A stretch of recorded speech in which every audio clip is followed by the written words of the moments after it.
All right. How's it going, folks? My name is Nico Rubio, and welcome to the Real Talk Tap Talks. I am here with a Chicago legend once again, as we are here to celebrate Black History Month and focus on Chicago artists. This is a gentleman who you've seen in whose credits range from the Flip Wilson Show to he was on the Johnny Carson Show, the Tonight Show. Um, he was in plenty of shows and plenty of really nice things, as well as the Cotton Club, in film. So without further ado, we have Mr. Skip Cunningham. Thank you for joining Hello, us. hello everybody. Yes, yes. Yeah, so how are you doing today? I'm doing pretty good, and I'm looking at a nice sunny day here. No snow, of course. We're waiting for a drop of rain.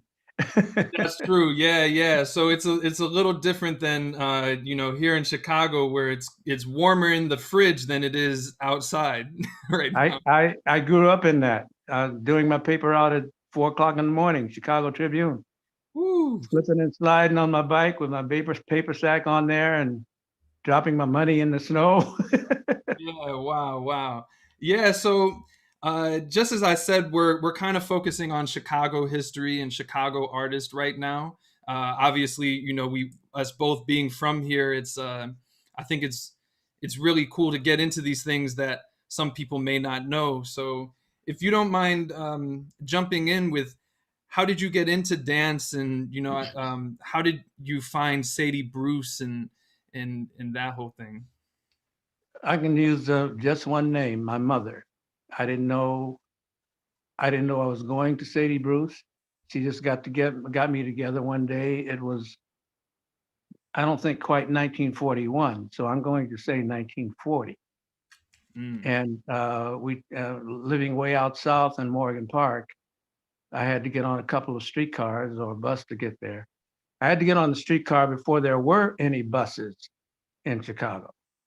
Chicago surface lines. It was a red. I remember it being a big red streetcar. Everything was big to me then because I was only about four and a half, almost five. Wow. And so we get there, and I seem to be paying attention, according to them, more attention to the candy machine, gumball machine. So Mm. I was a little bit too young to. Well, you're walking into something that you don't know anything about. So all of it was new to me. I was just there because I was with my mother, as far as I'm concerned. But Yeah.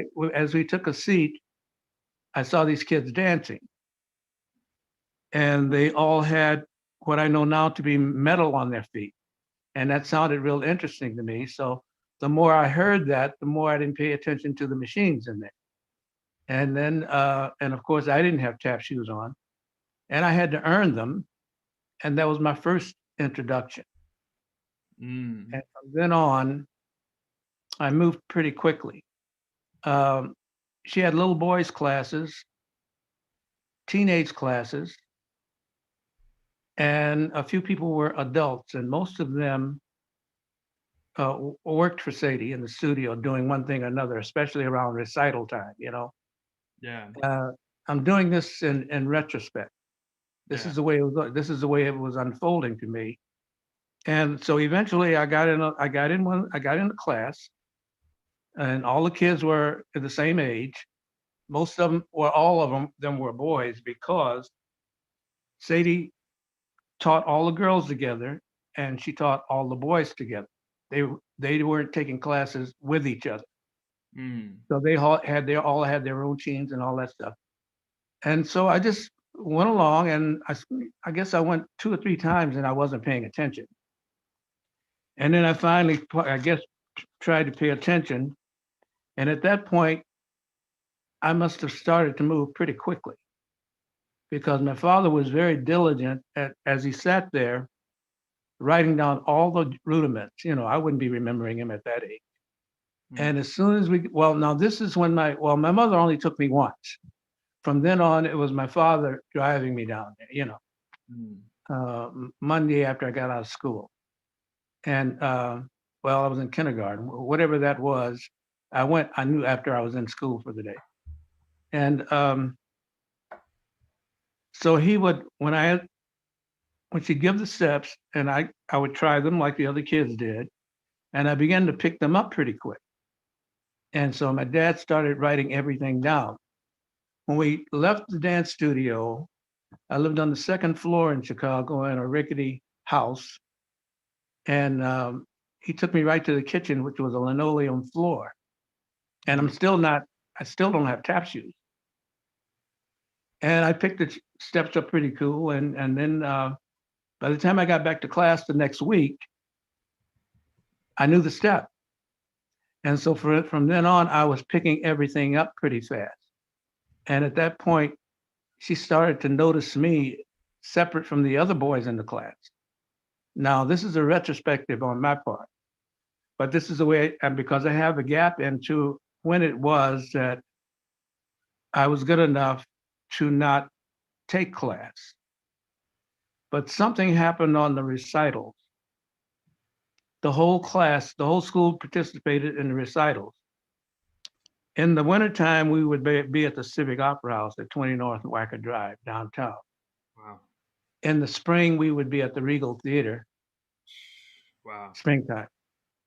So right there off the bat, not understanding what I was in, Mm. I was appearing at one of the premier opera houses in the world. And so Yeah. they had ballets there and everything, uh, great singers. And in the springtime, I was performing on a stage with the little class. And so that was South Side. And that street was called South Parkway. I think it's Martin Luther King Drive now. In But Bronzeville. the Regal, so at that point, that's the middle of what was called the South Side activity. As a matter of fact, Sadie's dance school was, I remember we got on the bus or the streetcar, and we went down State Street to what would be 55th Street, but it was Garfield Boulevard. Yeah. And we'd walk about 6 blocks across, headed for Washington Park. I can say that to you now. I didn't know that's what it was then. Yeah. Walking to Calumet, 5419 Calumet, in the basement of that building. And that basement was my dance teacher owned that basement. So she was teaching the classes in our own dwelling. Mm. And I remember walking by a club called, these places aren't even there now, Rum Boogie. And all these clubs had all of these neon lights that would blink. It was almost like Las Vegas, really, to me at that age. And so things went along like that. I didn't realize I was doing something commendable. Well, let me back up. At that time, I guess I'm about 5 almost, and there was a theater there called the 8th Street Theater. And it was a big theater at the time. It's not there anymore. I think over the years it became a radio station, and country and Western music was broadcast from there. So it went into a lot of other things. But so when the recital came, my very first appearance on stage was at that age, and they had a ballet. The school had a ballet, and it was quite eloquent. The kids were dressed up in these lavish uniforms. I remember I had on velvet short pants and a satin shirt, white satin shirt. I remember that. Wow. And so it was something that my mother bought. That was the first thing she bought for me to wear on stage anywhere at any time. And I was the ring bearer. So what I had to do, and it was a wedding scene they were doing, and all of this was ballet, not tap dance. And I had to walk out from the wings with the ring on the pillow and present it to the preacher. Mm. And that's all I had to do in the scene, and then walk back to the wings. But the pillow, I remember, the pillow was satin, and anybody with any sense should know that a little boy walking up there with a ring on a satin pillow, they're almost bound to drop it, if they Yeah, move the wrong way. And you're I did. you're doing I a got ready to balancing reach act. out. I got ready to reach it out to the pillow, and the ring just boom, and Mm. I freaked. I freaked because I had messed up. because in watching everything else going on around me and everybody practicing whatever they had to do, none of them were messing up to my knowledge. But in Right. the performance, I messed up. So even as a little boy, I was cognizant of that, and it taught me a lesson right quick, right there. Don't ever mess up. So it got to the point where I don't want to get too far ahead of myself. But I graduated from that, and I ended up taking private lessons. And that came about because I had a younger brother. I have a younger brother who felt he wanted to dance. So what Sadie did was whoever sold the most tickets for the recital could take private lessons, and if they had a sibling, they could take lessons free. Wow. So I remember the classes when I started was 50 cents an hour, 50 cents for the class. But private classes was a buck and a half. And at that point, without realizing it, I was on my way. Mm. I was on my way then because from then on, as a private student now, so I'm walking out on the stage by myself and doing my own routine that she had taught me. Wow. And this is when I learned to do. Have you ever seen me jump over that handkerchief? I have. Sadie taught me that. What I was going to ask, Have you? how old were Hmm? you? How old were you at this time? I was about 9 or 10 years old, because at that point, I I'm not saying this in a braggadocio way, but I'm just reflecting on what was going on around me. I had become kind of the star of the show, of the recitals, because when you looked at the program, I had done a number up further near the beginning, but I was the last one on the program all the time. I closed the show, in other words. So Mm. when you think of closing the show, I learned what that was about at that time. And that's how popular I was in the performances. Yeah. And then Sadie hooked me up with a little girl, Sheila Johnson, and we performed together, did routines together to popular rhythm and blues music. And I remember doing things like, hey, Baba Reba, hey, Baba Reba, hey, Baba Reba, blah, blah, blah, and then we dance. It was called in Chicago jitterbug. Actually, it was swing dance, literally. And then we'd come out of that and do some tap steps. And as we did that, Sadie got us into contests in the nightclubs around Chicago, of which there were many, and some were more famous than others.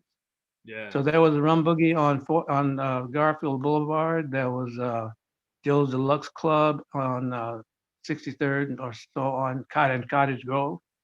There was Club de Lisa on State Street. Anyways, we were just performing as 10-year-olds.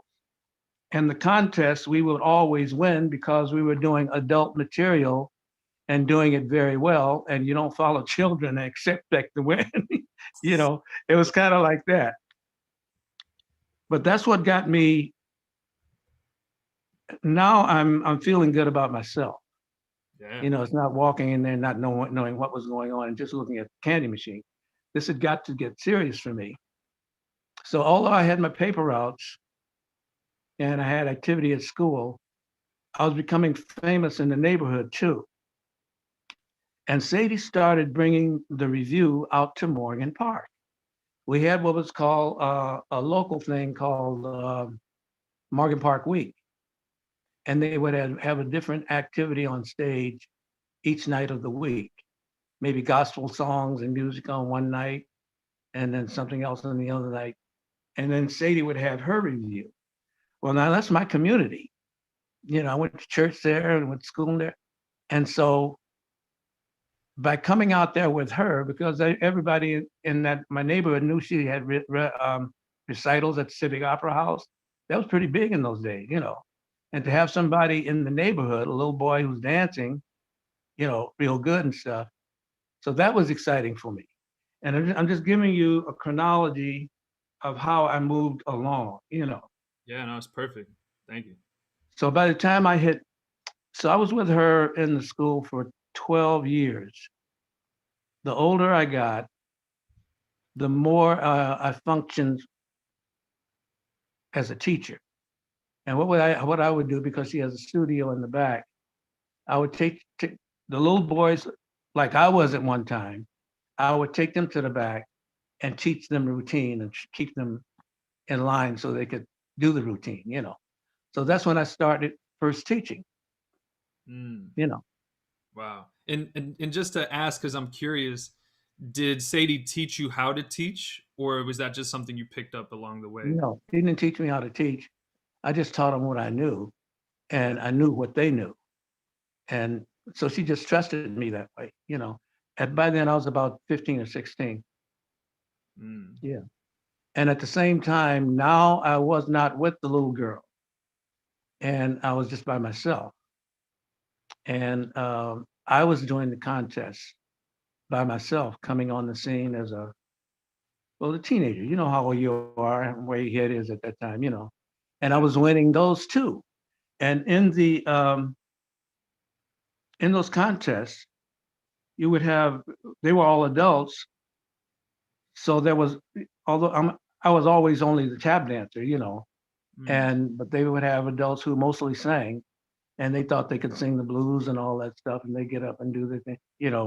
When Every Day I Had the Blues came out, I remember that because mm, it was Basie, and Joe Williams, and Joe Williams was from Chicago, mm-hmm. so and so I noticed all the singers tried to sing the same thing like they heard it on the radio. And Yeah. then I'd come out do my thing, I'd sing and dance.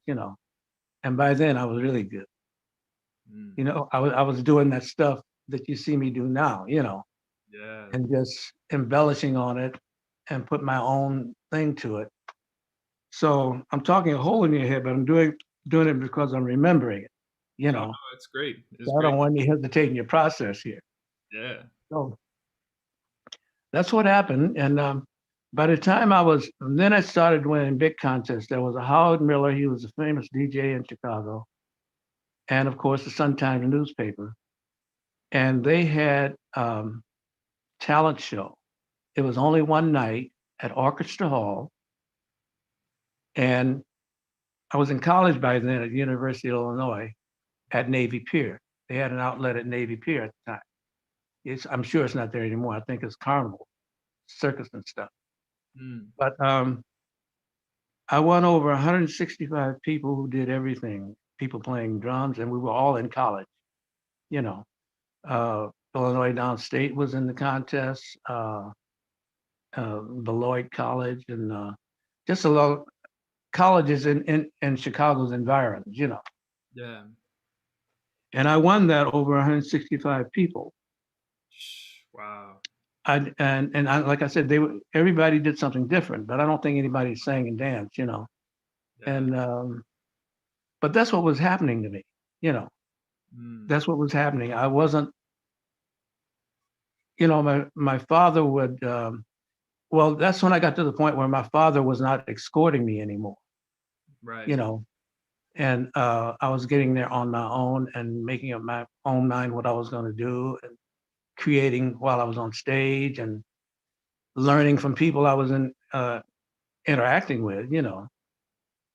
I remember I did a show. I was about 10, and Sadie had me dressing in white tie and tails and a high hat, and she taught me how to twirl the baton. And I did a couple of popular songs. It was emulating Bojangles. Let's put it that way. Mm, So I was on this show at the Rialto Theater there at Cermak Road, which was like 22nd Street. yeah. It was called the Downtown Theater. It was several things. But what happened in that process, the deal was if you won first prize on your week, they were going to run that for 15 weeks. And each one of those 15 people who won first prize came back for the grand prize, which was $300. And I thought that was a lot of money. It was a lot of money then, Yeah, back then, yeah. I mean, really, man, it's a lot of money. A long way from my paper out, $5 a week, Right. Were But you still like 15, 16 at the time? Or you were a no, little I was only 10 at this time, so that's why I got oh, ahead of myself. oh, got you, I got was you. Oh ahead of yeah, myself. Yeah, I was ahead of myself.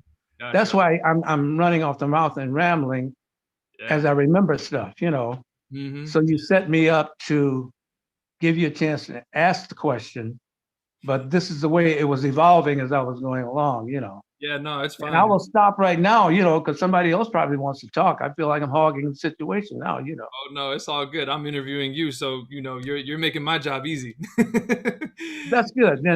But so I won that show. And on the show, on the night I won, Joe Lewis's ex-wife was singing on the show. Her Mm, name was Marva Spalding then. mm, This is all over your head, but that's what was going on then. yeah, You know who Joe Lewis is? I do know the boxer. Yeah. Yeah, yeah. So I won over her, but that's the way I was winning stuff. So, I got a little cocky with that, especially I had buddies that I was running with in the neighborhood and they knew I was doing this. Right. Uh, but you know how you talk when you're with your buddies. I was just one of them when I'd come home. Yeah. But so this is my career, the way it got going in Chicago, and it was very, very exciting for me because one exciting thing after another was happening to me all the time. And of course, in high school, somebody told the choir director that I sang and danced and I tap danced, and they had a spring production every year. Mm, And so she approached me. She said, "We understand that you're a good performer." And I said, "Well, if that's what they say," I says, "that's what I like to do." So I would. The term now is kill it at. I would kill it at every spring production. I was as popular as a football quarterback, wow. as recognized. Yeah. So that spoils you. And this hasn't stopped from the day I stopped looking at that candy machine. Mm, mm-hmm. Wow. Get this. This is, as you get this, I'm a jazz aficionado. I've been like that since I was about 15. So, Yeah. I mean, I started listening to bebop back when I was a kid. And then a lot of people in the bands on the shows became very famous. Now, the band leader who used to play the recitals, his name, and you can look this up in, what do you call it? Anyway, he was the band leader at Dunbar High School or DuSable, one or the other, and his name was Captain Walter Diet. Mm, The people, Nat King Cole came out of that. mm. Marla Gibbs came out of that. Dinah Washington came out of that school. And so I didn't know that at the time. You know what I mean? I didn't know that until I became grown. Yeah. And some of the biggest jazz musicians you can think of, Hank Mobley, Johnny Griffin, they all came out of it. So if I do a retrospective going back to the 40s, those guys probably played my recital, the recital I was in, because that was in that was Captain Walter Diet's band. That's crazy. And they were, what I'm saying? So Mhm. anytime I look at and listen to one of them, I say, God, man, these guys played my little music. Right. Right. That's legendary. I mean, you're at the Civic Opera House in the first place. Did you ever end up finding out how she made those connections or how she ended up in such a prestigious place? I'm going to be real honest with you. Chicago South Side in those days was thought of as Bronzeville, Right. and it was Chicago's Harlem Right. for all intents and purposes, the counterpart of Harlem in Chicago. So all the big black nightclubs, I mean Al Capone and the gangsters and all those people came in and out of these nightclubs I was in. So that was my experience. That's why when I got to New York and started interacting with people that were 10 or 12 years older than I am, and then older than that, no, Honey and Charlie, and I think Jimmy Slide was about 9 years older than me, and the people that I started, you know, how you absorb stuff in different tap dancers you see that I admire, you know. Yeah. So, but this is a chronology of how it all evolved. Yeah. So then I had a regular job, had a girlfriend. The last 8-hour job I had was Nabisco. I Mm. don't know if it's still there anymore. You know, big Nabisco makes all the cookies and crackers and stuff. Right, right, right. Yeah. That was the last job I, excuse me. So I left Chicago at the age of 20. Mm. And I had graduated from Wilson Junior College. And so there we were going into the summer. And my uncle asked me if I wanted to help him drive to Los Angeles. I hadn't been any place past Gary in my life up to that point. You know, Yeah.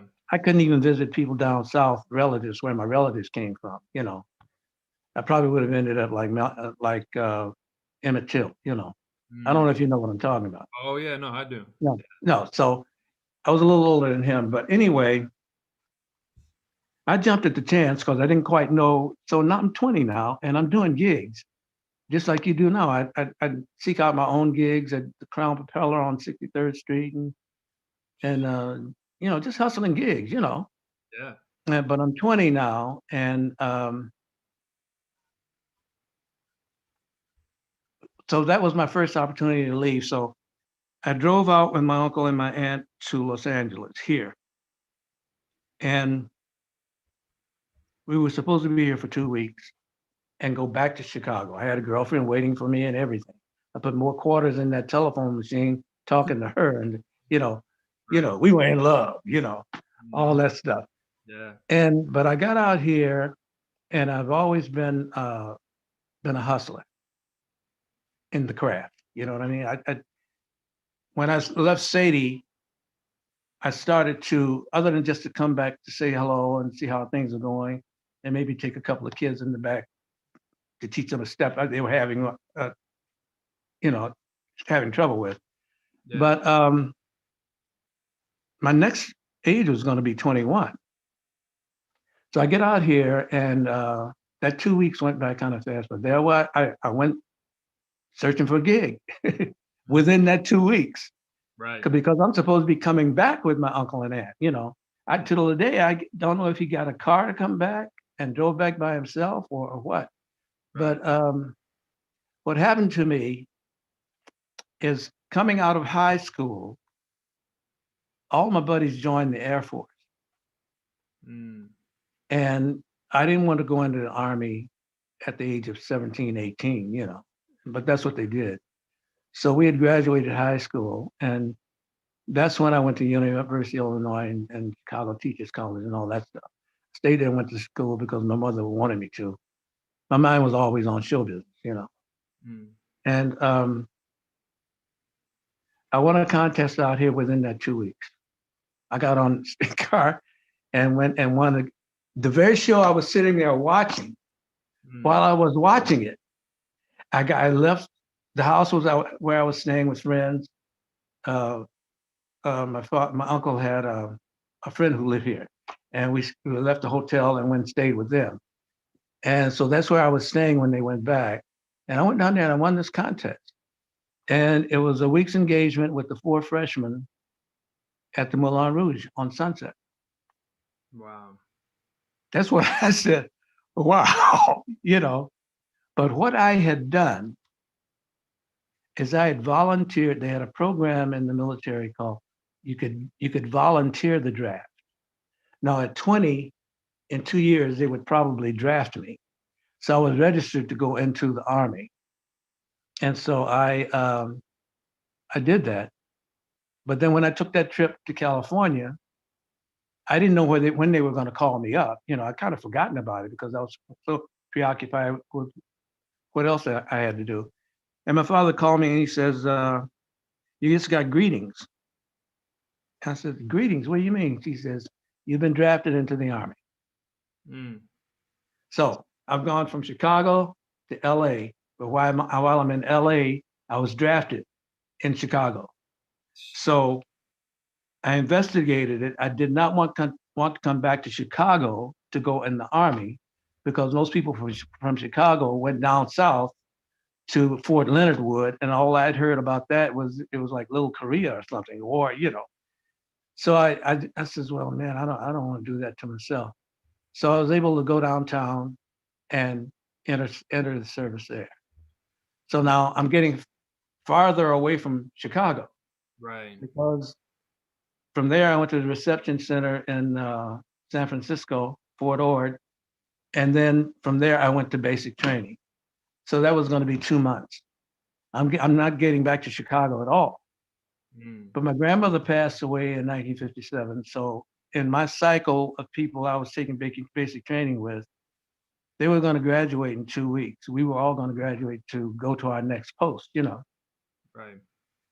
But when my grandmother passed away, the uh, my first sergeant came to me and told me about my grandmother passing away. He said, "I'll tell you what we're going to do."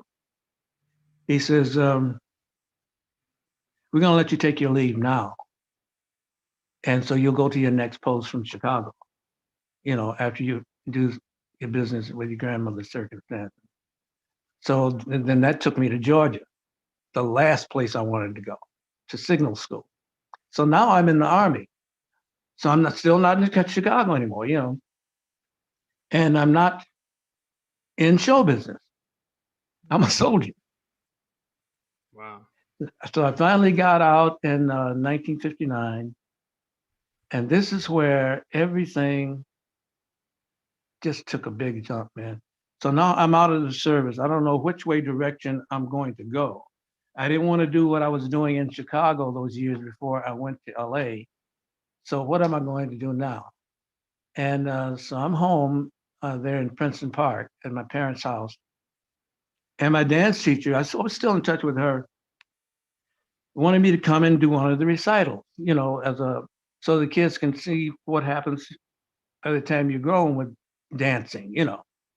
And so I went and did that for her. And where was that? I think that was at the Regal. And is anybody else in this Zoom Nobody's in the Zoom. People are in the chat. Like Hank Smith is in there. Bijan from right California. now? Yeah. Yep. They're tuning in. Hank Smith. He's just tuning in. Yeah. Yep. Hey, Hank, Yeah. can Yeah. you hear me? He can hear you. You won't be able to hear him. But yeah, he just said he did his basic training at Fort Leonard Wood. Oh, well, then he knows about what I don't know about with it, you know. But Yeah. anyway, so she got me a write up in the Chicago Defender. Mm. There was a columnist, entertainment columnist by the name of Earl Calloway, and so now this is going into another area. Um, Billy Williams, the singer on the Sid Caesar Imogene Coca show. The writers for that show were Mel Brooks and Carl Reiner. And they would do skits together, you know, but they wrote all the show for the stars. And he was the black quartet on the show. And between the time he left the show and as I'm talking about now, so this was 1959, he had a hit record called I'm Going to Sit Right Down and Write Myself the Letter. It was a million selling record.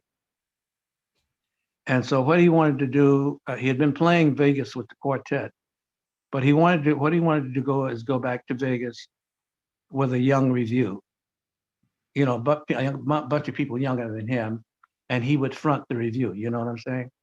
Yeah. So his wife read this article on me, and because I sang and danced, and because who recommended me, this is when my life changed real fast. It's Mm. like doing everything I wanted to do.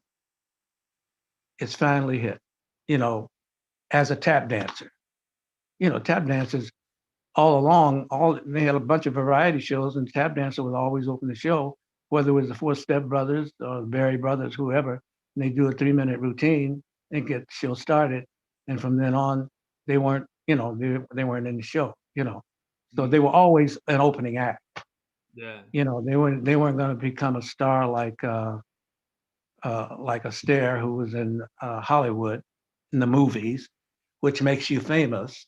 You know, Right. they'd have to do the Chitlin circuit and all that stuff that was available at the time. Yeah. But here I go in it, and so we're headed for ultimately Las Vegas. And I was very fortunate to be in Las Vegas at the time I was. And I'm going to tell you why. Mm. That late 50s period is what didn't put it on the map, but very famous actors were coming there, performers were coming there at that time. And let me back up. So I went down and had an interview. He lived at Lake Meadows. You know where that was? It was just built there. Yeah. Well, that's where they lived. And I met his wife, and I didn't talk to him at all. He was in there asleep. But she signed me up to the review. And the next thing I knew, I was on the road to the Gatineau Supper Club in Canada, Ottawa, and from there to the New York Mountains and Monticello, and played the Concord, Grossinger's, all the big hotels up there. And that's where I met the Hines brothers. They Wow. were performing, and they were just kids basically then. I don't know if they were 21 yet.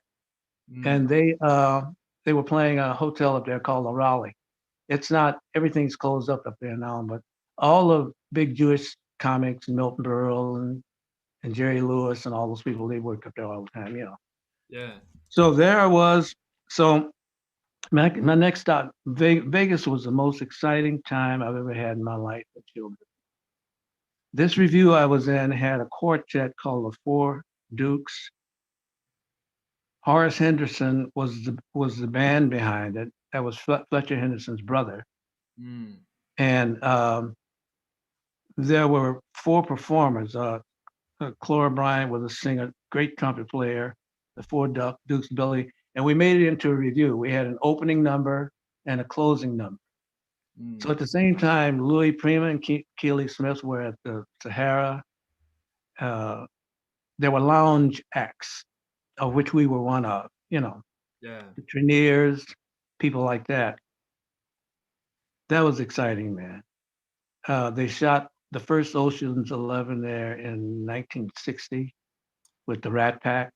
Yeah. Wow. That's such a Boy, no longer, I'm going to tell you, man, that was the nuttiest town. Everything you've heard about Vegas, that period was the prototype of it.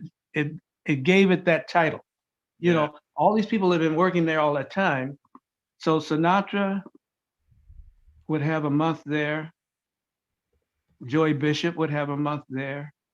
Peter Lawford, Sammy Davis Jr., and Frank Sinatra at separate times. But they all came together in this one month in 1960 to film Ocean's 11. Mm. That town was nuts, man. Yeah, I've never Such a seen anything like it before in my life. People just, you'd walk down the street and it was like walking down Broadway in the middle of the day. But so that was my next stop, and I was on my way into big time show business at that point. We played the Latin Quarter in New York, and while we were there, we did that Sullivan show. Mm. And we were there 3 times, and we were held over each time. So we would play the Latin Quarter, and then we traverse the United States really, and end up in Vegas and do a stretch there, and then end up back in New York. So the last time we went there, I decided to leave the show and live in New York. Mm-hmm. And that's when I started doing the Night Show, Merv Griffin Show, Donald O'Connor Show out here, Regis Philbin Show out here. Uh, Merv Griffin. I did it about 10 times. You So know, wait, I have to ask, how did you land? I know you said you're a hustler, which I think like being a go-getter is a thing, that we can attribute to Chicago, in our own way. But how did you land all these gigs? Did you have an agent or a manager, or was just you well, your I gave you before I got in the car and came here with my uncle and aunt. I was doing that. I didn't have a manager until I got out of the army. So mm, when I got out of the army, I mentioned to you, she saw that write up, and that's when I had my first manager, which was her, and mm, she was the star's wife.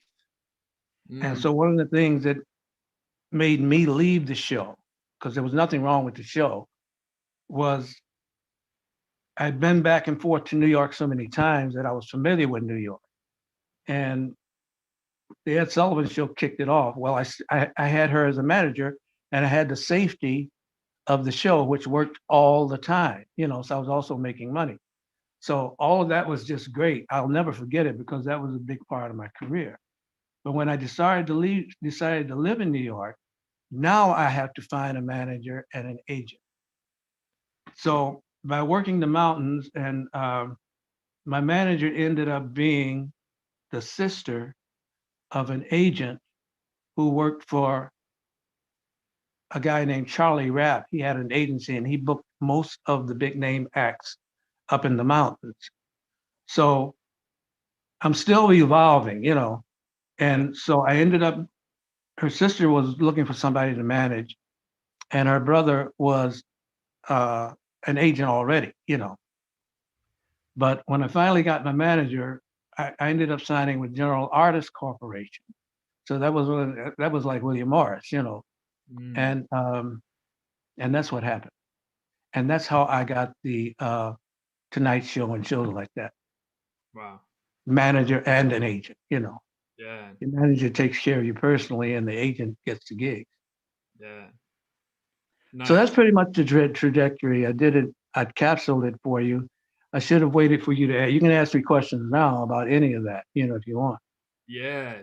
Well, I think one of the most interesting things to me is you mentioned when you first saw tap dancing, you saw some people, and I just want to clarify, where were they dancing at? Where this candy machine and all that was in the very beginning. Okay, now keep in mind, I was talking so fast.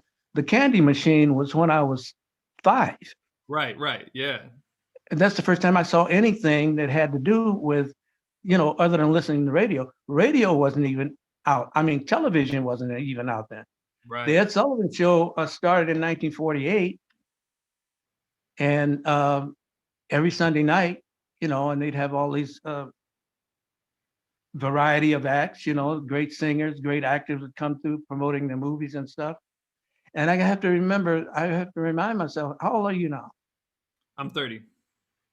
Man, this is so far back, they weren't even thinking about you. Right. So when I was 5, I was barely here. Yeah. So, but I went kind of fast like that. Now I guess you can ask me the questions about it because it was all very exciting, man.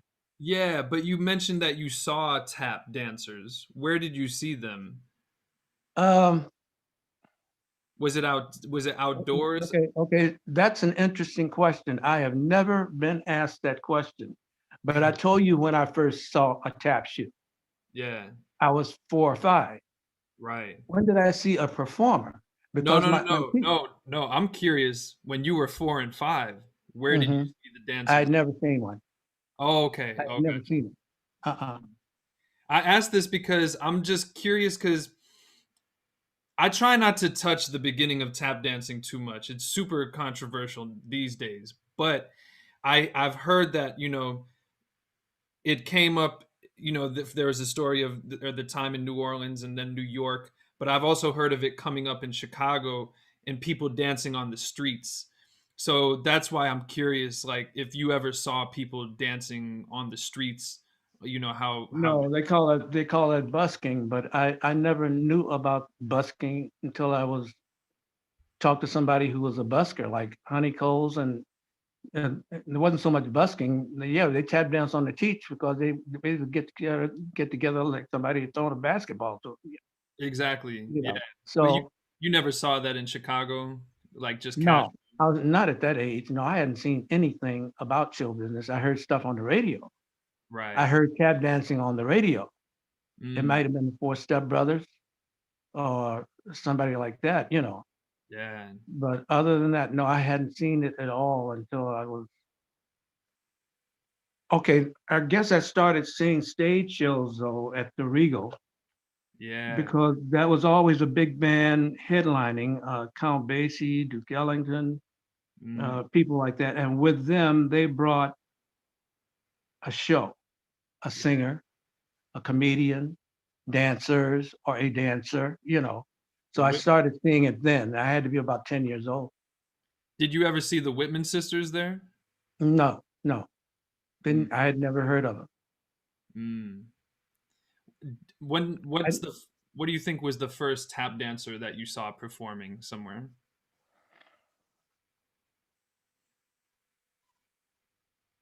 but this is such a good question. I've never been asked this question ever, man. In all the interviews, this is really interesting. Mm, I think the way I saw them, not knowing who the first one yeah. was in those nightclubs as a kid when the Yeah. little girl and I were winning those contests. Right. There might have been a tap dancer. I'm trying to think of who he was.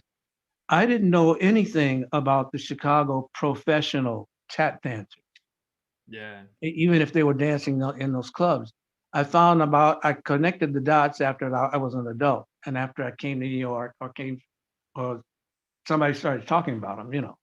And Right. when they started talking about them, I started trying out a way to see them, Mm, you know. yeah. Not while I almost knew nothing about Chicago dancers, but I know some of them. Chester knows a lot more about because he's a great chronologist, you know, Yeah. and Chester Whitmore, and he studies everything. But Yeah, I mean, you started so young, so like if I was you, I don't know how I would remember that at my age, well, right? I don't remember it all because I'd never seen them. But Yeah. one thing I do know, uh, the the Nicholas brothers and I became very good friends near the end of their career, Mm, and I became very close to them. So we got a chance to have conversations because my routines and the stuff that I did on stage with tap dancing were incarnations of something that she had seen the Nicholas brothers do or the tap dancers that she knew of. mm, So, and just like today, when you teach um, the curriculum, because you're at your age, is something that you saw Jimmy Slide do or somebody you saw dance on TV, or like you say, you have something for me on Philip Wilson. I right. often see you guys referencing things that I do, you know, toe stands and stuff like that. Yeah. And that's something I developed myself once I learned them at the age of 10. And Mm, there's a lot more to it than you guys see. And I've never shared what it was. I mm, never told anybody how I do it the way I do it, you know, or did it. yeah. But there's a little secret. But like anything, when you practice it enough, you get good at it. And there are nuances about it that you know about that nobody else knows about it. So I kind of kept it to myself because there were great tap dancers, and we all take a little bit from each other that we like, you know. Yeah. And so that's kind of the way that rolled after I got out there as a professional. Yeah.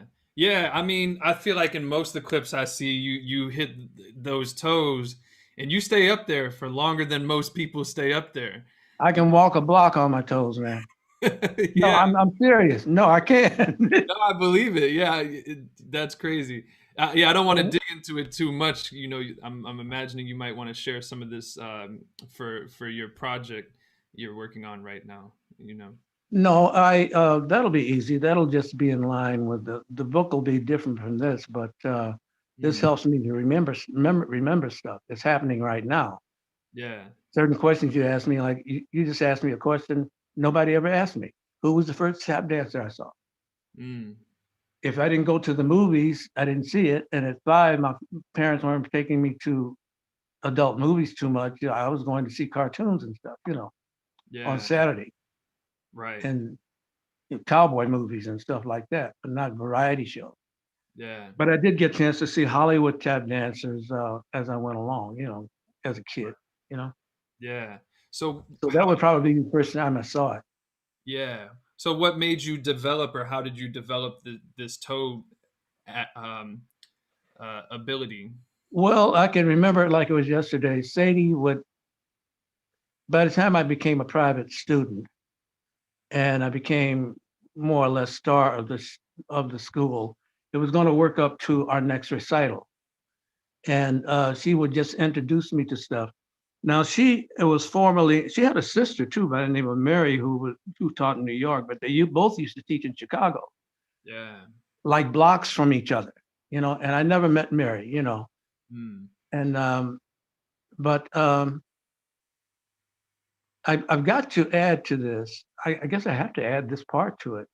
Mm. Once I was introduced to it as I moved along, and I got my first pair of tap shoes, and I couldn't get them from my dad because he was not affluent until, but I was going to have them in order to tap dance in the class. All the other little boys had tap shoes. Right. So, so the thing that had finally attracted me to me was that sound of those taps on the floor, and I didn't have any tap shoes. So now I got to the point of, Daddy, I want some tap shoes. Mm. Right. That was the involvement. I was doing the steps all the time, but I didn't have the tap shoes. Wow. Yeah. So once I got the tap shoes, oh, that was it, man. I was even clank, clank, I was like clank, clank, clank around the floor, like the rest of them. Right. Wow.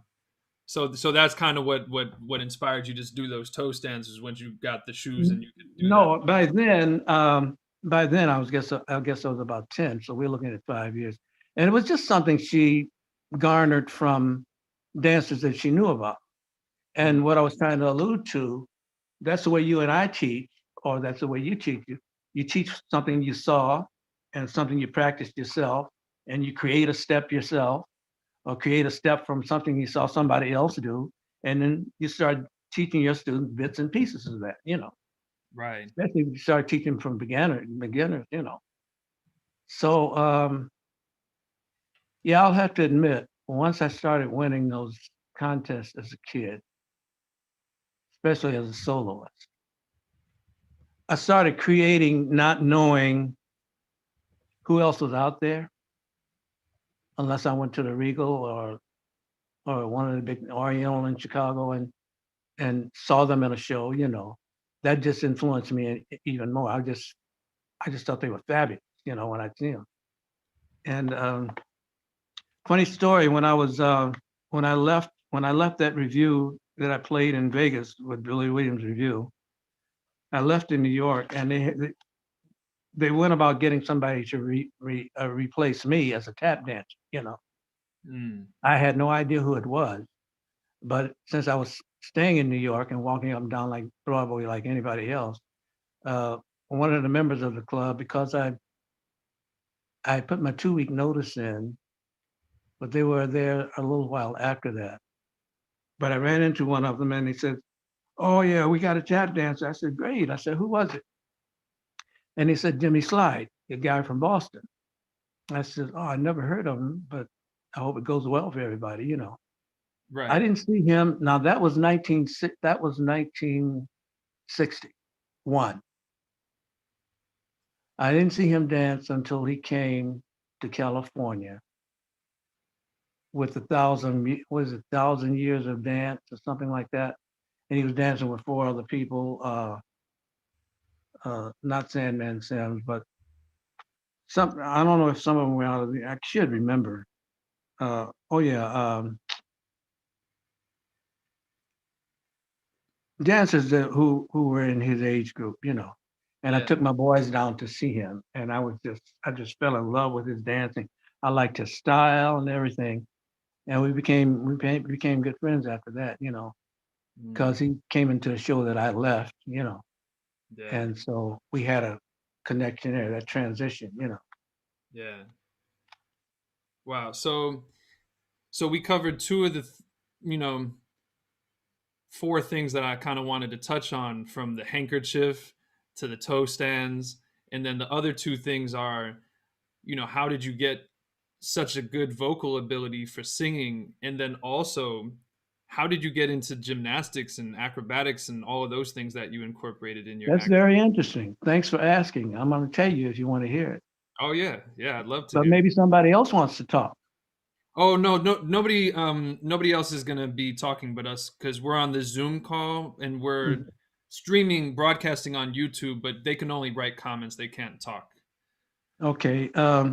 So Sadie was the basis of anything and even my thought process.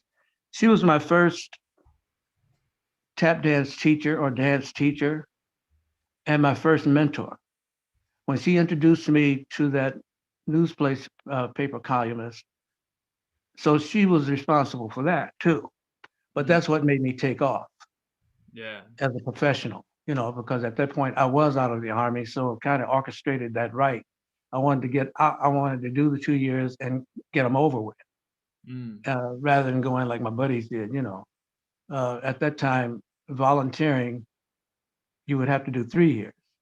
But if you were drafted, it was only 2 years. And mm, if you decided to stay in, that was on your own. I couldn't wait to get out. right. You know, Interesting thing happened in the army though. So I entered the army here, and doing basic training. Of course, you got to learn how to fire that rifle, but you have to fall in love with. That's your baby. Yeah. That M1 rifle. And I was out on the firing range, and you start with 90 yards hitting a target, Mm. and you end up with 500 yards. Well, Yeah. I could see then. I Right. can't even see 500 yards then, but and then you have a coach, usually a corporal, testing the windage and stuff.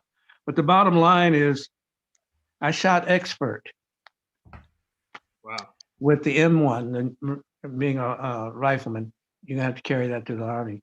And but I shot marksman with the carbine. I have those medals up on the wall there right now. I was so proud of that. And I Yeah. haven't looked, you know, I shot nothing but my BB gun before that. Right. Right. Yeah. That was it. My Red Ryder. Mm-hmm. Wow. So I was real proud of that, man. And got those medals. I got something out of it that was military. Right. And I was a good soldier too, so I got the good conduct medal, all that stuff. Oh, by the way, I performed while I was in the army too. That's so I great. At Yeah. another contest I won, I was stationed in Boston. Well, it was went to Massachusetts, but Boston was a big city, and it was a Nike site headquarters. And I was Billy Cunningham all my life. Mm. Everything I've told you about regarding being a kid, before I left Chicago at the age of 20, everybody knew me as Billy. Mm. Wow. And if it went up it didn't necessarily go up on a marquee, but through all those recitals and stuff, sometimes I was called Little Billy Cunningham, stuff like that. Mm. But Skip Cunningham was a nickname my father gave me. And that was just between him and I and people in the family. And Yeah. he was the only one who called me Skip. Mm.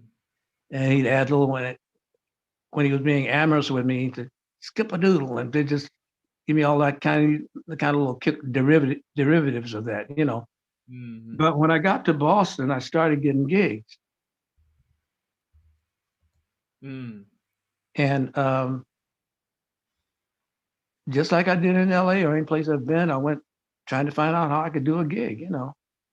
Right. So all the agents were in New York, and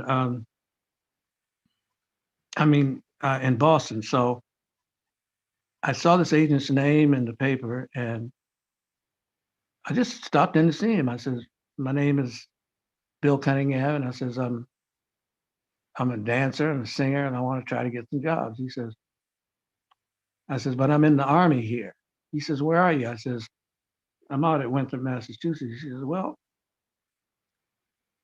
we're going to have trouble with that name, Bill." I said, "Why?" He says, We have a Bill Cunningham comedian MC out at Revere Beach, and we have a Bill Cunningham sports writer for the Globe, Boston Globe.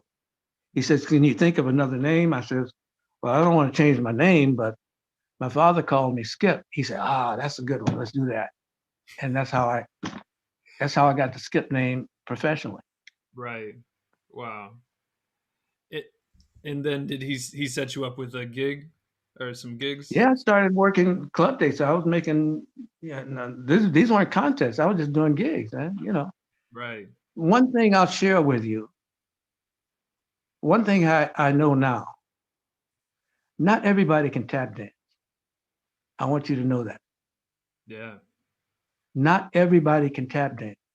If you're able to tap dance as a professional, you're a rare breed after all of these years of it being in the United States. Mm. Yeah. That's a fact. Yeah. But still, it's not the popular dance of the day. It's a popular now within the construct of what you young guys are doing with teaching and doing festivals and stuff like that, which is where I met you. Right. As I'm coming along, I was just a professional tap dancer, and it served me well. And I have to presume I did it very well, because I worked all the way through my career, Yeah. Army, all the way through, man. Right. You know, made it to national TV and all that stuff. Yeah. No, I mean that's great. It sounds like you didn't stop, from the point you started to, pretty much even to now. I didn't stop until I stopped. I have stopped now. Yeah. Yeah, I stopped a couple of years ago. I did a couple of dance festivals, and then where I saw you in New York. You Right, know, right. Yeah, yeah. So where did the acrobatics come in? well, just as a little boy, just on the grass, Oh, wow. I did a bit of tumbling, but at the park, they had different activities, and some of it happened to be uh, what you want to call it, acrobatics. Mm, And I just found out I was good at that, doing flips and stuff, which lent itself well to my teacher. She knew I was athletic too. And yeah. so that's when I started to incorporate it into the dance. So I was acrobatic before I got to her. I Wow. was doing, well, no, wait a minute. We know when I got to her, that's when I was 4 or 5. Yeah, But yeah. as I grew older, by the time I was 10, I was going to the park district and the playground and stuff like that, where they had activity too. And Yeah. then my buddies were over there too. So that wasn't with her. But Mm, when I got that age and she realized that I may have walked in the studio one day and just did a flip. And when she peeped that, she says, she thought of Nicholas Brothers or something like that. yeah. Wow. So you were incorporating that in your act or your solos kind of early on then. Right? Yeah, yeah. Wow. Wow. Yeah, I mean, that makes sense because yeah, you had to have known how to do a flip to catch the handkerchief the way that you were doing that. But you don't catch it. Oh right, yeah, no, exactly. No, no, no. But Yeah, I'm being a bit facetious. That's there, from the inside out to you. You yeah, catch it, but yeah, it's not flying around anywhere. yeah. No, yeah. For those who don't know, if I could tell, it's not. It's out there. It's not a secret. Skip here would do a flip. He would take his handkerchief off, put it on the ground, back up, do a flip, and catch it with his teeth. And The only reason I continued to do it once I learned it was always impressive to somebody. yeah, And so there's no need in taking it out if it's working. But right, as I moved along as a professional and as an adult, I incorporated it. And then I learned to set it up, orchestrate it, and make it a trick, if you will. And it was always to close out the routine, like, because I had my arrangements written, so it would work with that. Yeah. So, but I don't advise it to anybody. I was just fortunate that it happened to me that way, you know. Yeah, I can't say I would try it. It's really wonderful to watch. And the first time I saw it, I do this often. I'll be in my apartment by myself, and I'm looking like, did you see? Did any? Okay, nobody saw that. It's just me in here. But it really caught me off guard the first time I saw it. I saw it after I met you. I didn't. It Okay. wasn't in. It wasn't until after I met you that I started Well, that's looking. only a couple of years ago. Yeah, yeah, it was just a few years ago. Yeah. And that's what's crazy is like there are certain folks that we don't hear about as much, unfortunately, but also I did hear about you, just the name didn't register, before that. There are people like Sarah Reich who told me for years ago how she took lessons with you and the Hmm. name just didn't, register. So I'm glad that we got to meet, and it made me really realize who you are and who you were. Now, Sarah, there's a tap dance community out here too. Right. And Sarah, I didn't teach hardly any tap dance because she could tap dance. Paul Kennedy taught her how to tap dance. Yeah. But there was something else I wanted her to do. I've done it long enough to know that tap dancing is not top of the heap, unless you were a Hollywood tap dancer and you were in the movies and you were on contract to the movies, you Right. know. So in those days, a movie was like TV. Mm. Everybody went to see the movies, But once again, but not everybody can tap dance like you, Mm. like you. Yeah. You got feet, so not everybody has feet. Let's put it that way. They can get out there and stomp around on the floor, but you become like Jason and anybody else with, in your crowd. You're creating. Yeah. But that's kind of almost in house in the tap dance community or a tap festival. I was just very fortunate that I saw the Four Step Brothers on TV. Prince Spencer was my big influence Mm. Wow. because they were on TV a lot. They were on Milton Berle show. They were on Hollywood Palace, and that was before I actually got out there. Mm. Yeah. Prince and I were very good friends because I was working on the strip while he was when they were down the street at the Sahara. Wow. You know, Yeah. Wow. Yeah. so I was just very fortunate, man. When I do a retrospective now, I was just very, very fortunate. Yeah, you had a very successful career, it seems, and the more I hear, the more I'm glad that we're able to share this here with people. It's some documentation other than just like entertainment for people tuning in. So Hmm. the other thing I want to make sure that we get to is how did you how did you I don't know. How did you learn how to sing? How did you get so good at it? Because the first clip I ever saw of you, you were singing before you started dancing, and you got some good vocals. You know. Well, thank you very much. And just like anything else you can add to your presentation, Hmm. try to do that Yeah. because tap dancing's always been limited for a black tap dancer, Hmm. unless you were with one of the famous tap dance groups, Right. but just out there by yourself. And I haven't always been in the United States performing. Some of my best performances have been on a cruise ship um, in another country, Mm. uh, and that was fortunate too. So I performed all over the world tap dancing. So you have to get to, I guess, to the point where they've noticed you, somebody's noticed you tap dancing good enough to present you as a professional. You know what I'm saying? Right. Right. That would be the Step Brothers. This comes to my mind. They got very fortunate because they were opening for big name people. I worked with Milton Berle on a couple of what we call club dates. Used to call club dates, one night things. So the singing, my dad could sing just in the car driving. He could sing. He had a very nice voice. But that's not what influenced me to sing. But I could hear him all the time. So sometimes I would sing with him. So I learned how to hold a tune, you Mm, know, just yeah, listening to him and singing. He wasn't a professional by any means.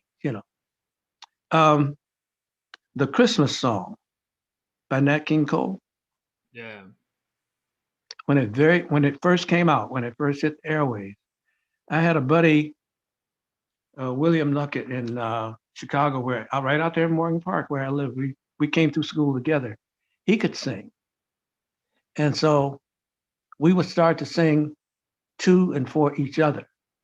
mm, And so as boys, we thought we could sing, shaking our heads like that. Say, "God, I can out sing you." He said, "Oh, I heard this song the other night. Listen to it." And it started like that.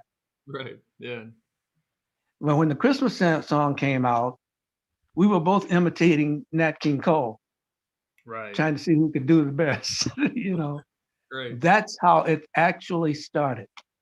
Mm. So you And didn't then have right in, you didn't have hmm? like formal training. You just kind of picked it up. No, but I had it and didn't look at it that way. No, I didn't have private lessons with it, but I learned how to breathe in high school with the chorus that I sang in. Had a very good teacher. Things like the Star Spangled Banner. Uh, oh, say can you see the Star Spangled Banner? Banner. Everybody sings it like that. Banner. And I can remember Miss Skelton, our choral director. Okay, class, it's not banner. It's not banner. And so we all look at each other. So we have always sung it.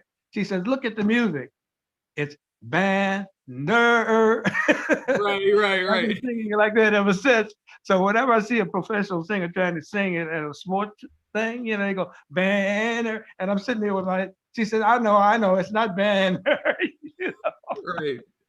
That's hilarious. Yeah. No, but I started singing with the dancing and dance school, really. Mm, Singing and dancing. Sing a yeah. song and then tap dance too.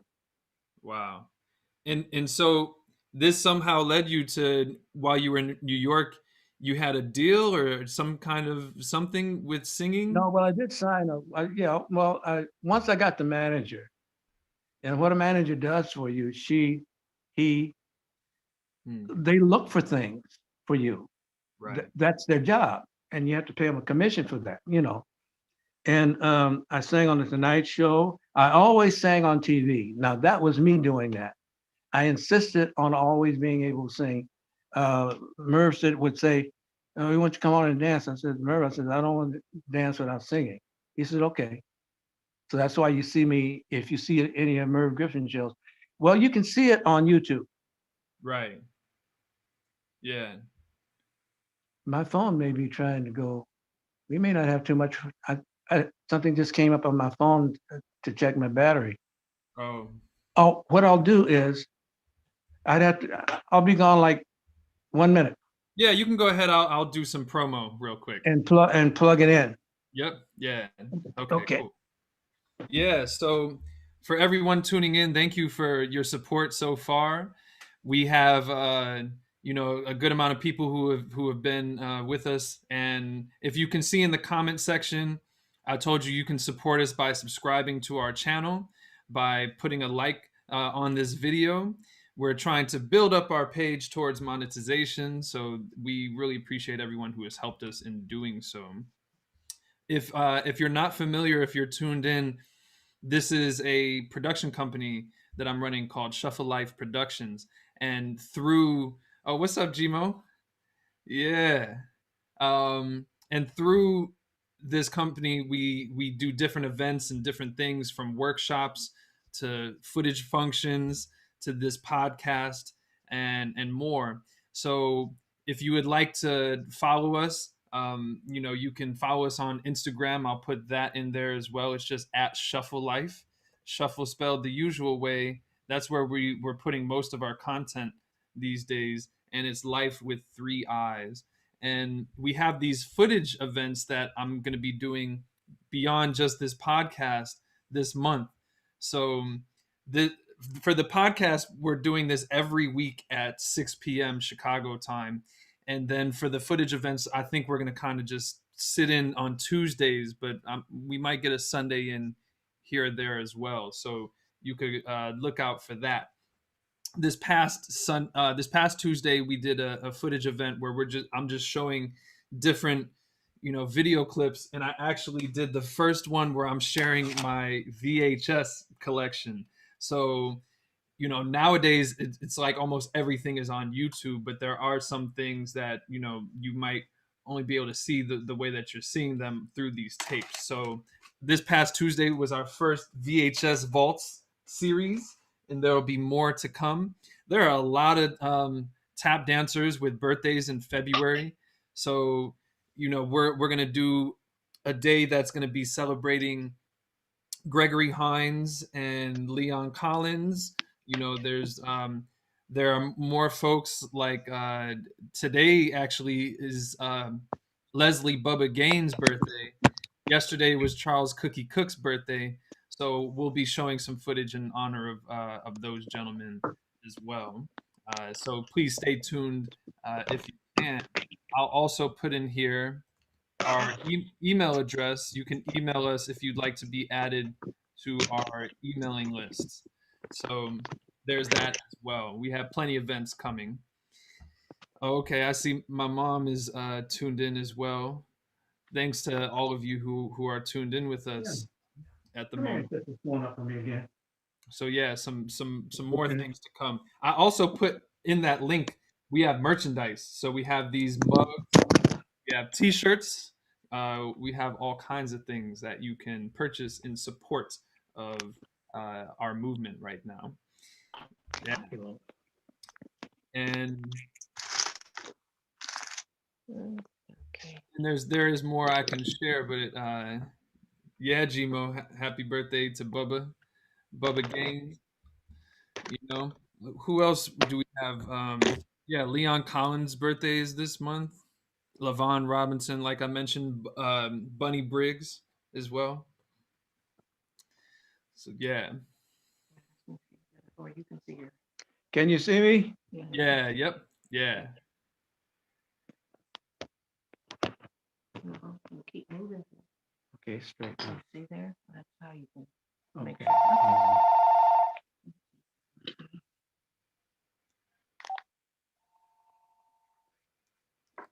Great. Yeah. Okay. Thank you for plugging in. I appreciate you sticking around. Yeah, well, that's the only thing I could think to do. I got a notice on the phone saying I should look at my Frank call. that I should look at my battery, Yeah. So, but it's plugged in now, so. Okay. Great. Yeah. So you had a record contract, or what was it that you had for? Okay, I remember where we were. So once I got the manager, we started talking about recording. Yeah. And so Yeah. You have a record, right? yeah, I have several records. They're on YouTube. So what happened is, so we're getting a little ahead, but anyway, I was singing performances anyway, and I got sense enough to know about music, whether I could sing or not. If I couldn't sing in performance, I would know it. Mm. So I signed with the review. I ended up recording with the Billy Williams Review. We have an album that's on YouTube called the Billy Williams Review. So that's the whole review, and everybody sang in the review. Everybody. They had other stuff they did. Clara Bryant was a great trumpet player, but she could sing. And Tommy Butler was a great singer. He was the main person who walked out and just sang a song straight, not doing anything else. And then I sang and danced. Right. And Billy Williams, who was a heck of a singer, we were sitting at the bar one night, and he says, "Why don't you entertain the thought of developing your falsetto?" Mm. And I remember saying to him, I says, "I want to leave that to you because you're an expert at that, and because I'm dancing too. This is what I had to figure out what to do with that because tap dancing is very strenuous. Yeah. You're going to perspire, Mm. and if you're singing a ballad, you don't want to be out of breath and stuff like that. So what I had to do is develop. I'm getting a little ahead of the first question you asked me, but Yeah. I had to develop a way to. My performances were about an hour, and I Mm. sang and danced. And in between to that, I started to develop a gift of gab. So I never had material written for me. I think Sammy had material written for him, and I would just use what was ever available in the performance. And a lot of that had to do with the audience. So that made the performance go into a lot of times. I'd have to cut my performance to fit a certain structure in the show. But anyway, so the singing, I got a recording after I sang with Billy on that record. That led me into Dave Kapp, who owned Choral Records. And so this is emulating from the Billy Williams Review. And then they signed me. Um, I sang a song called Money. The best things in life are free, but you can give them to the birds and bees that want money. That was a song that Barry Gordy wrote. And I saw his name. I didn't know who he was, Mm. but it went to number 20 on the Cashbox charts with a red bullet on it, meaning it was moving up the charts. And so now I'm a singer. I have a singing career. So, but then after that, I got signed with a couple of other labels. Have you ever heard a song from the Man of La Mancha called "The Impossible Dream"? It sounds familiar. And The dream, the impossible dream. It was a hit song from the show. Anyway, in New York, especially around the Brill Building, which is the songwriting center, there are a lot of songwriters in there. And somebody introduced this guy, Bob Swade, who was a record producer, to me. He says, so, I'd like for you to sing a song from the Man of La Mancha for me. I want you to just record it. We didn't make a deal even. And so I was the first person to release that record. I mean, that song. Other people, 6 months later, Jack Jones released it on the same label I was on, Cap. But this record was released on another label. But it was the first, I was the first singer to actually sing it because after that, the lyrics changed. There are a couple of words in there that are changed. So mine is a little different. And I have these records here at the house, they're 45s, but you can see them on YouTube. If you put my name in and Impossible Dream next to it, and you can hear it. wow. Then before it was over, I ended up signing with Motown.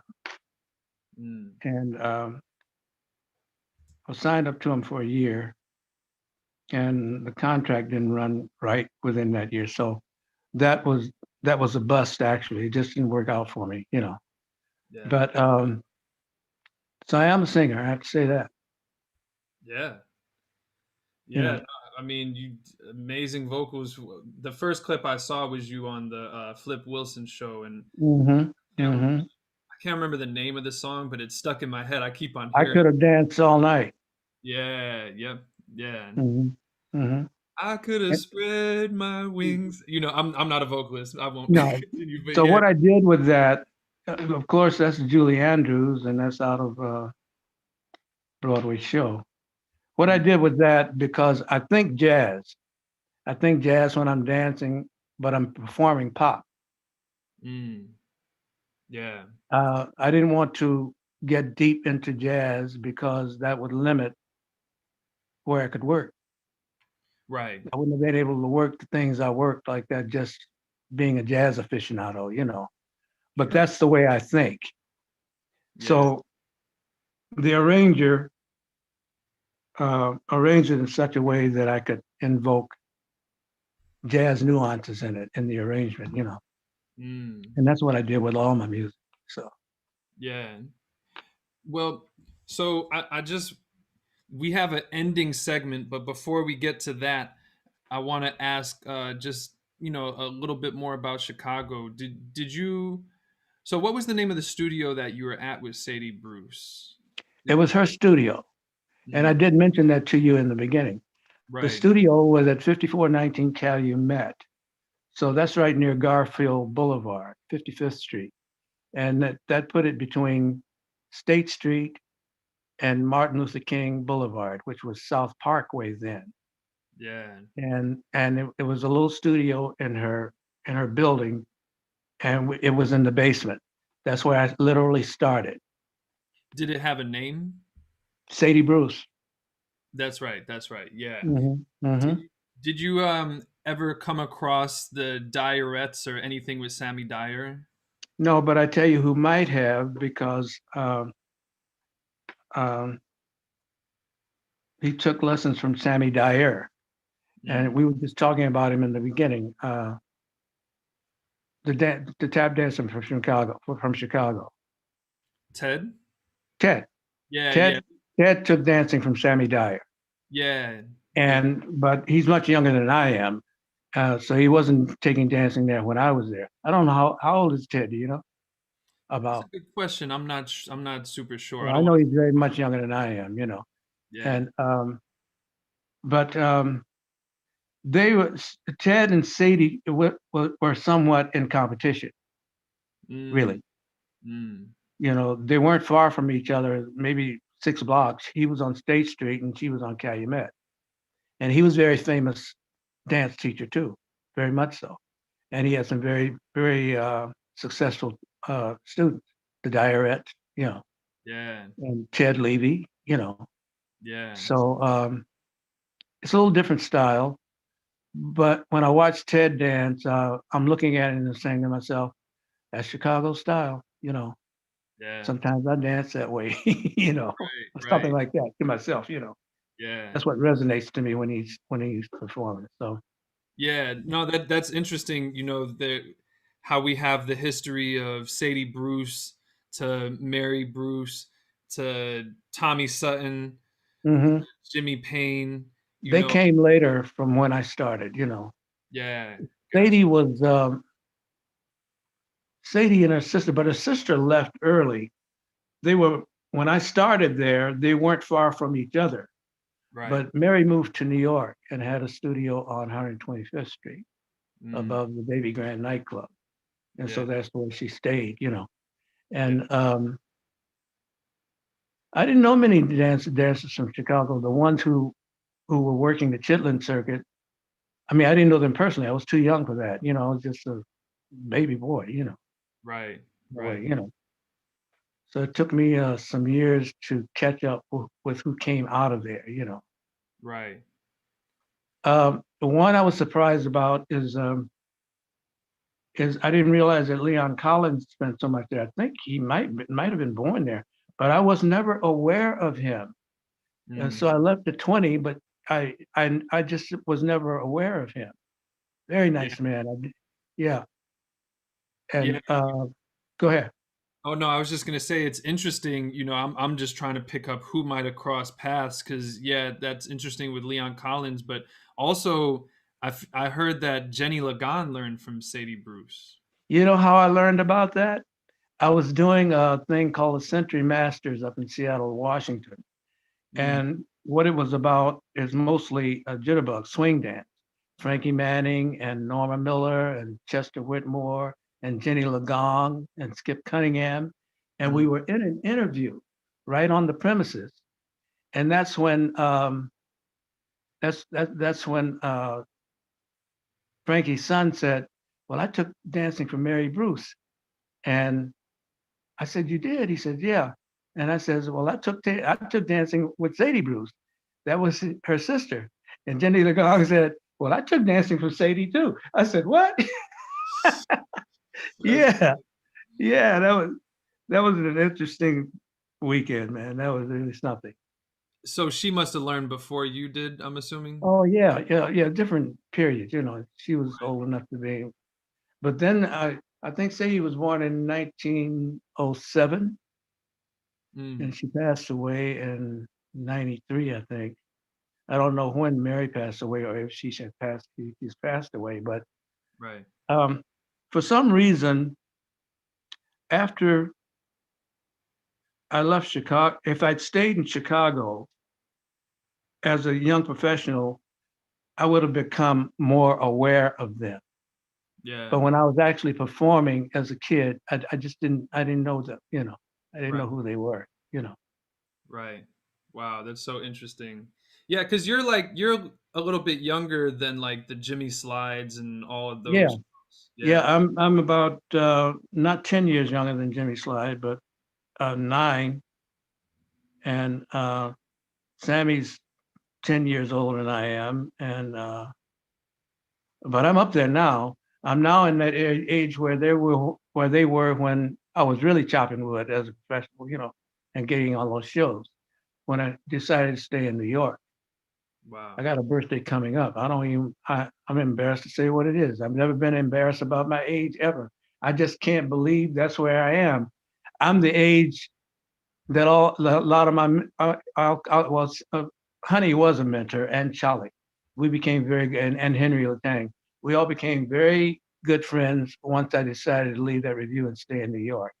Then I met all those people. Right. Wow. Yeah, yeah. Oh, wait, your birthday's in April? Mm-hmm. Are you a Aries or Taurus, Taurus? That's right. That's right. Yeah. Yeah. almost Aries is 24th. Right, right. Yeah. Yeah, so you're right on the head. Yeah. Wow. Yeah, I'm an Aries. I'm Mhm. April 5th. So yeah, we got these. Oh yeah, no, but I'm on the cusp, like near the end of Aries. Mm, Yeah, yeah. Well, I mean, it's a blessing. It's a blessing either way. That you've made it this far, and I appreciate you sharing all of. I've been blessed, man. No doubt about it. Yeah. No doubt about it. So And I I want. appreciate it. And I Yeah. No, I want to ask one more thing before our final questions. There's that clip that actually is posted from your page of you doing the tip tap and toe act from the Cotton Club film. Mhm. Here recently, I did one last year, but somebody else posted this recent one. I didn't post that one. Somebody else did that. But me doing it because I posted. I don't know where they got this series of stuff because I got the one and dance on there and kind of movie. Hmm. Our connection was getting a little choppy right now. I think we're maybe better now. Okay, Okay, yeah, you're good. What was that I can experience? hear you. Okay, yeah. What was that experience like? And who choreographed that routine? Henry Latang and his wife Ellie. Henry Wow. Latang, basically. Right, right. Did you see the one man dance? Yeah, you were in that Did you as see well. the one? Yeah, yeah. I'm the second one I'm the second shortest. Yep. Yep, yeah, yeah, that's so crazy. It's so interesting how certain things, of course, don't make it to film. There's so much that is included, uh, but I just came across that footage recently, and it was really cool to see. I haven't seen Mhm. the one man dance in years, like over 10 years. I feel like, um, so that, yeah. That particular you saw that years ago. Which one man dance did you see? The one I was in, or The the the one that emulated from the original? I saw the original one first. Okay, Yeah, this is a bit quite a bit different than that one. Yeah. Yeah, I feel like yours is what you all did is maybe a little faster, maybe. Yeah, yeah, sure. It was, yeah, Yeah, yeah. a little Yeah, faster. yeah, but that's so cool that you were in that film and you were a part of that. Even if it didn't make it to the actual final cut. Um, so And some other things get easy. Yeah. yeah, yeah, our connection is a little in and out, so I'm gonna Yeah, I'm hearing it, feeling it now too. I mhm. don't know if it's because of me. I'm plugged in and I got plenty of juice. It could be, are you connected to the internet? Yeah, yeah. Okay. There's internet in the house. Yeah. Okay, it sounds a little better right now. So I'll wrap us up either way. We're getting we're like an hour and a half in. So I understand. yeah. So I have our final segment is what I call the tap nerd segment, just to kind of get to know you a little bit better. So these are all kind of tough Okay. questions. They're pretty tough questions.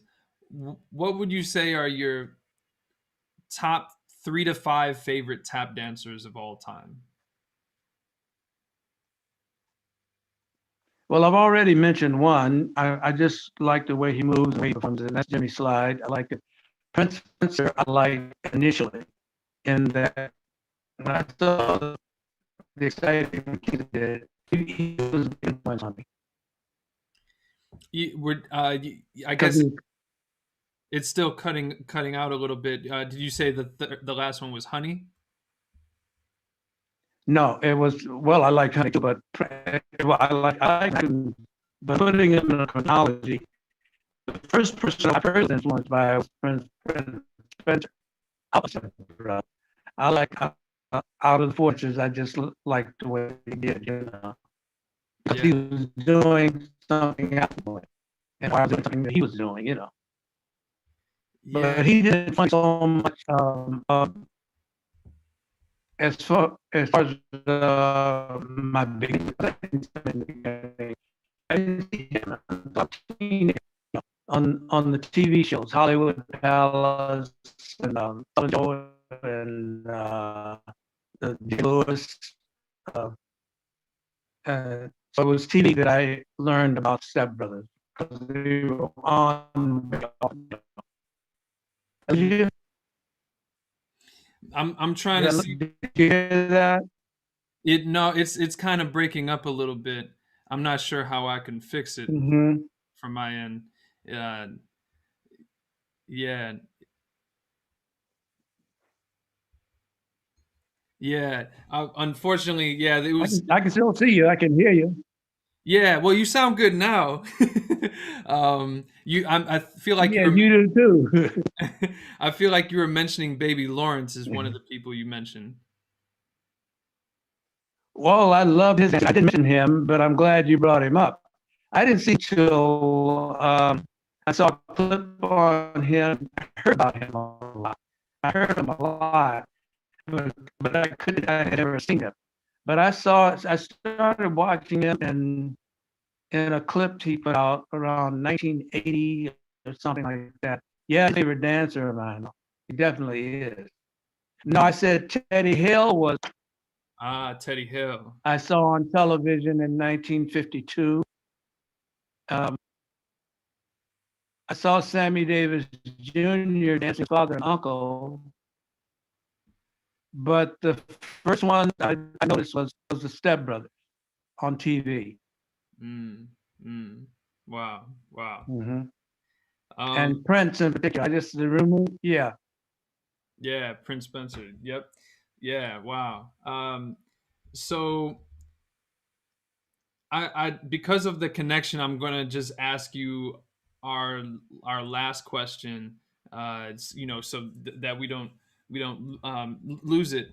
But what would you like for people to remember you for, or remember about you as a tap dancer or a human being? Period. Whoa, oh, I almost say I don't know it. As a performer, I did the best that I could all the time. Although sometimes it looked like I was doing the same thing, I was doing that because I saw other tap dancers doing it always the same way. And I got the feeling that I don't want to get too much, but it's what got to the gate, and they continued to do it because it was requested by the You know, Skip, can you still hear me? yeah. It's breaking up a little bit. Just so that we can hear you for this final question, I think Okay. this might help. Can you um, leave and come right back? And Yeah. that might fix it, because I know what you're saying is valuable, but it's kind of breaking up.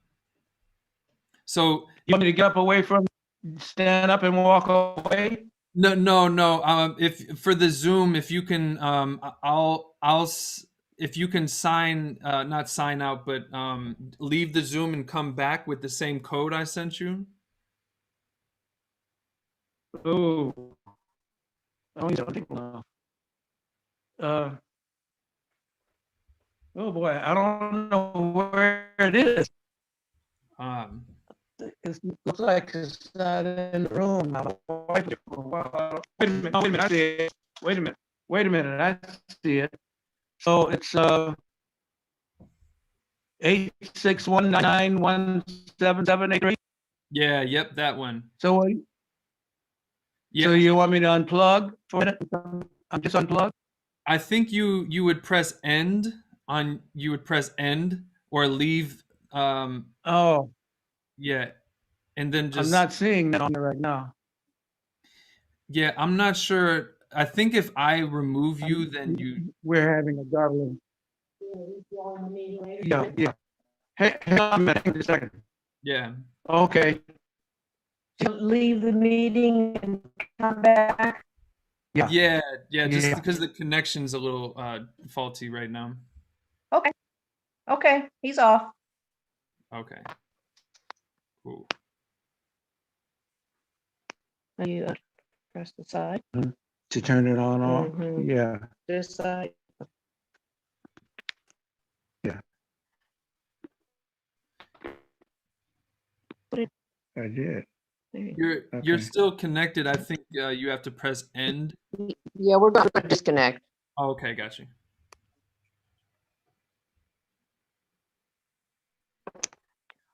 Just a button. This one, Yeah, yeah, hold it in. yeah. Let it go.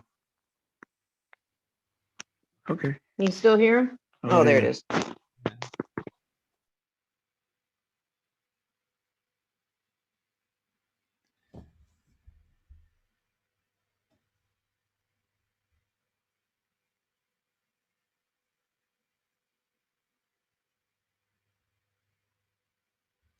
Yes, folks. So I just stopped his video so that we can try to get them reconnected right now. Thank you all for staying with us at the moment. We're having some technical difficulties. Technology is a wonderful thing, but you know, of course, every now and then it gets a little tricky. So yeah, for right now, it's just me. But if you have any questions or anything, you know, for me or us, you could put them in the comment section while we wait. You know, just as I mentioned before, we're doing these every Friday this month at 6 p.m. I have to be honest, we're not going to keep doing that next month. We're going to space them out a little bit more, but we have some exciting guests to come. So there will be more people to join us, some Chicago legends and things like that. Yeah, and just to give you all a little bit of background, you know, originally when I started this podcast, or when I was thinking to do it before the pandemic even started, my intention was to interview Chicago artists first. And then because everything was digital, I kind of switched things up a bit.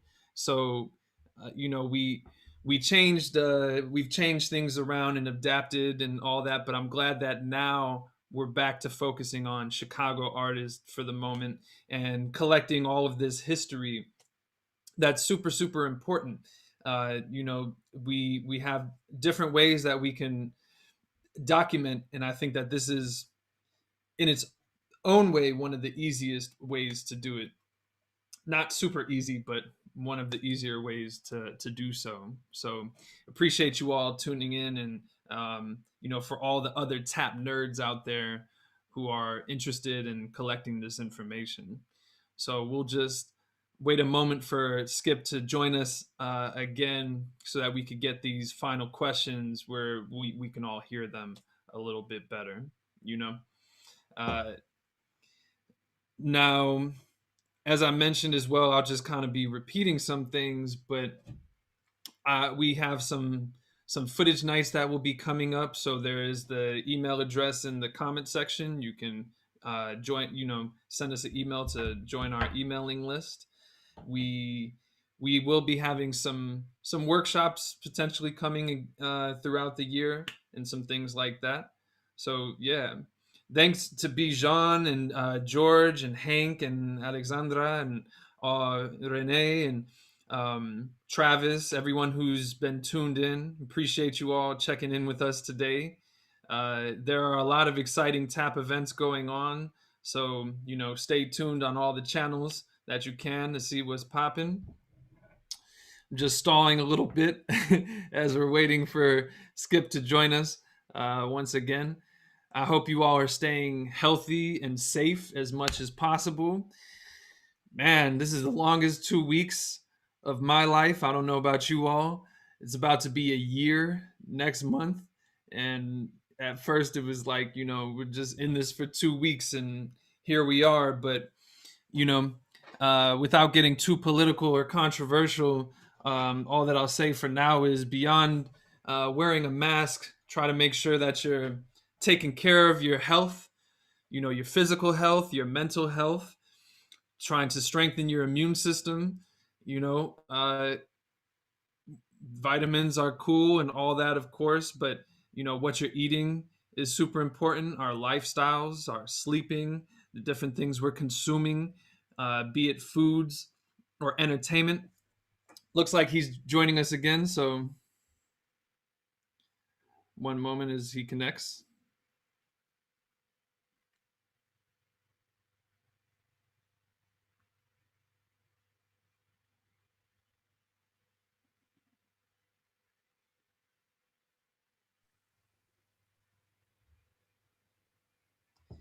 All right, looks like you're connecting. Okay, can you hear? We can hear you, yeah. Okay, there you go. Wow. Yeah, it sounds a lot better. It was your Wi-Fi. It was my Wi-Fi. Ah, I see. It disconnected it. That's never happened to me with this phone. And we're just missing your video. I just asked you to start video. There it is. And there you are. Yeah. All right, great. Yeah, so the question that we were ending on was our final question. What would you like for people to remember you for, or remember about you as a performer and as an artist, as a human being, period? Well, I know I'm a good human being innately. Not all people will look at that way because I have my first personal feelings about certain things. I tried to be right with everybody. I'm kind of, this is the first time I'm going to say this, to this business. I have an antisocial component, my persona. I don't drink, never have. Don't use drugs, never have. And those are social items in show business that I didn't know I was going to run into.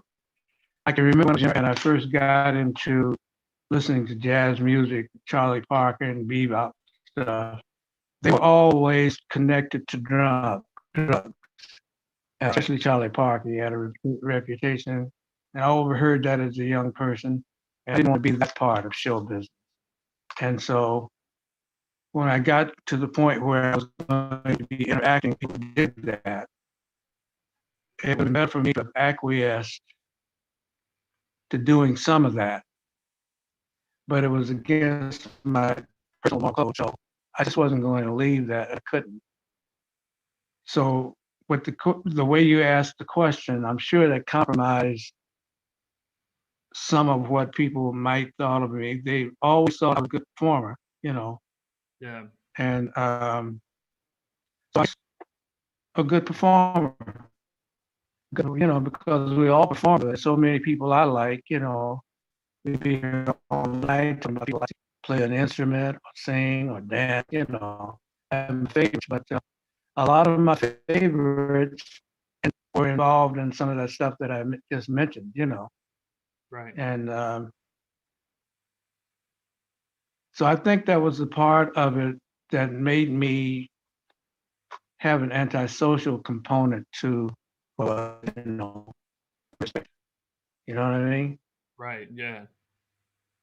And so that I can slow down. But always when I was on stage, I was trying to be the best I could. Yeah. I was very much into that, Yeah. And then I got, most of the time I got very good compliments, so it made me know that I didn't have to do those things I didn't want to do anyway, Exactly. Yeah. And, I know from inside, I feel good about people that I trust, because if I trust them, I'm going to let them know about me too, Mm. Yeah, you're breaking up still a little bit, but I can pretty much make out what you're saying. Is Okay. Okay. it's technology. It's a beautiful thing, and then it's also a tricky thing. But we could hear pretty much all of what you were saying. I've never done this before from the perspective of me being the focal point. And it's always been in some kind of funny circumstance or on some holiday, where Right. somebody else took the position and hooked everything up. And all of them know how to do this with me. Yeah. My Yeah. kids know how to do it, Yeah. So, Right. but I'm going to get involved in this now because I'm having to do it a lot more now, It Yeah. seems to be a way that people, you know. How's your mother doing, man? Oh, she's good. All things Could you, considered. Yeah, we're well, staying. say hello to me. Will do, will do. Yeah, no, and I appreciate you doing this. She's my biggest supporter, so she's in here watching, checking things out. But yeah, no, I appreciate. Oh, that's great. That's great. Yeah, but no, I appreciate you joining Well, us. it's my pleasure. Yeah, yeah, it's one Well, of it's those. my pleasure because Mhm. my mind goes to the young people coming along. I always want to do the right thing in front of them and by them, Yeah, because I got that in my career, I always wanted to be seen doing the right thing.